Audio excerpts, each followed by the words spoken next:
পথ সুৰক্ষা সন্দৰ্ভত মানকাছাৰৰ কালাপানী আৰক্ষীৰ সহযোগত আৰু চমচালি মধ্য ইংৰাজী বিদ্যালয়ৰ প্ৰত্যক্ষ উদ্যোগত ইতিমধ্যে দেখা গৈছে বৃহৎ সজাগতা ৰেলী উলিয়াইছে আৰু চাৰিওফালে দেখা গৈছে যে বিদ্যালয়খনৰ প্ৰায় 5শতাধিকতকৈ অধিক ছাত্ৰ ছাত্ৰী ওলাই আহিছে পথ সুৰক্ষা সন্দৰ্ভত। আৰু যিহেতু এয়া আমি দ্য নিউজ প্লাছৰ দৰ্শকসকলক দেখাবলৈ চেষ্টা কৰি আছোঁ যে পথ সুৰক্ষা সন্দৰ্ভত এনেদৰেই বৃহৎ সজাগতা ৰেলী কৰিছে বাগাপাৰা বজাৰৰ মাজমজিয়া প্ৰায় 2 কিলোমিটাৰ জোৰা এই সজাগতা সভা উলিয়াইছে কালাপানী আৰক্ষীৰ সহযোগত চমৰাচালি মধ্য ইংৰাজী বিদ্যালয়ৰ ছাত্ৰ ছাত্ৰীসকলে।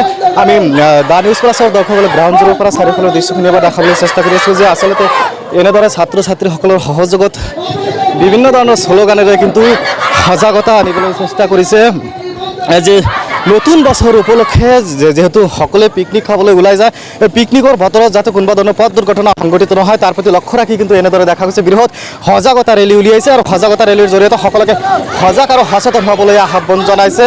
দ্য নিউজ প্লাছৰ দৰ্শকসকলক আমি বৃহৎ ৰেলীৰ কিছু দৃশ্য দেখাবলৈ চেষ্টা কৰি আছোঁ। দ্য নিউজ প্লাছৰ দৰ্শকসকলক প্ৰায় 5শতাধিকতকৈ অধিক ছাত্ৰ ছাত্ৰী কিন্তু ওলাই আহিছে এই বৃহৎ ৰেলী অনুষ্ঠিত কৰিবলৈ আৰু ইতিমধ্যে দেখা হৈছে কালাপানী আৰক্ষীৰ সহযোগত কিন্তু আৰম্ভ হৈছে এই ৰেলী। আমি স্থানীয় এগৰাকী বিশিষ্ট সমাজসেৱকক দেখা পাইছোঁ তাৰ পৰা কিছু পোনে মন্তব্য ল'বলৈ চেষ্টা কৰিম। কালাপানী আৰক্ষীৰ সহযোগত চমৰাচালি মধ্য ইংৰাজী বিদ্যালয়ে যি পদক্ষেপ আজি লৈছে এই বিষয়ে আপুনি কি ক'ব? যিহেতু নতুন বছৰ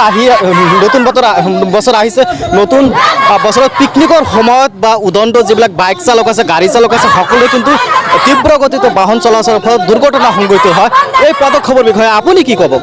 মই এই বিষয়ে কালাপানী আৰক্ষী চকীক ধন্যবাদ জ্ঞাপন কৰিছোঁ।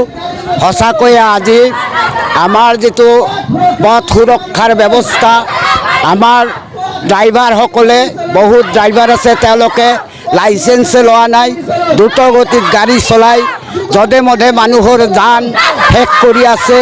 তাৰোপৰি বিভিন্ন নিচাজাতীয় বস্তু তেওঁলোকে পান কৰি গাড়ী চলাই আছে। এই কাৰণে আমাৰ অসম চৰকাৰে এই যি দায়িত্বটো লৈছে তাৰ কাৰণে চৰকাৰকো ধন্যবাদ জ্ঞাপন কৰিছোঁ। অকল এই নহয় বিশেষকৈ আজি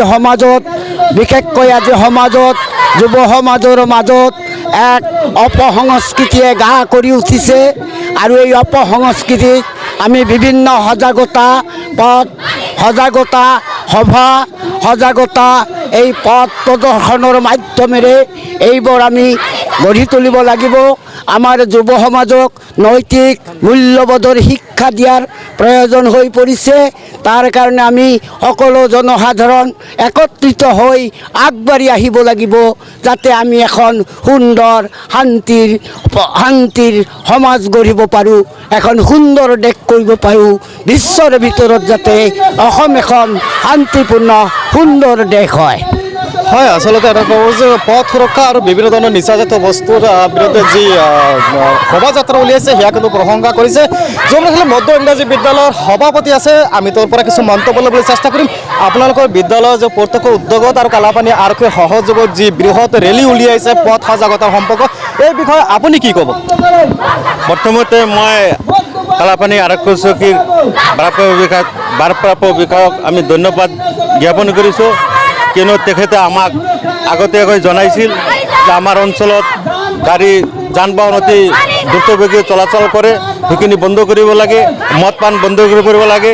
সেই বিষয়ে আমি কালাপানী আৰক্ষী চকীৰ ভাৰপ্ৰাপ্ত অধীক্ষকক আকৌ এবাৰ ধন্যবাদ জ্ঞাপন কৰিলোঁ।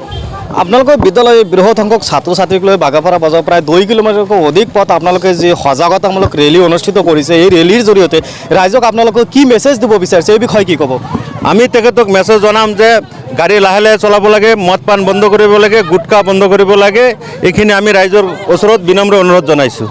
হয় আচলতে এটা কথা ক'ব লাগিব দ্য নিউজ প্লাছৰ দৰ্শকসকলক দেখাবলৈ চেষ্টা কৰি আছোঁ যে বৃহৎ সংখ্যক ছাত্ৰ ছাত্ৰী ওলাই আহিছে এই বৃহৎ ৰেলীত অংশগ্ৰহণ কৰিবলৈ যিহেতু দেখা গৈছে নতুন বছৰ উপলক্ষে সকলোৱে ওলাই আহে পিকনিক খাবলৈ আৰু দ্ৰুত গতিত গাড়ী চলোৱাৰ ফলত যি ভয়ংকৰ পথ দুৰ্ঘটনা সংঘটিত হয় সেই পথ দুৰ্ঘটনা সংঘটিত নহয় তাৰ প্ৰতি লক্ষ্য ৰাখি কিন্তু ছাত্ৰ ছাত্ৰীসকল ওলাই আহিছে এনেদৰে বৃহৎ ৰেলী কৰি উলিয়াই আহিছে যাতে সকলোকে সজাগ আৰু সচেতন কৰিব পাৰে।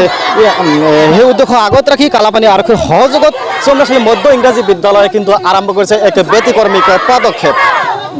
যিকোনো খবৰৰ বাবে যোগাযোগ কৰক 7099017330 লগতে 7099017110 নম্বৰত।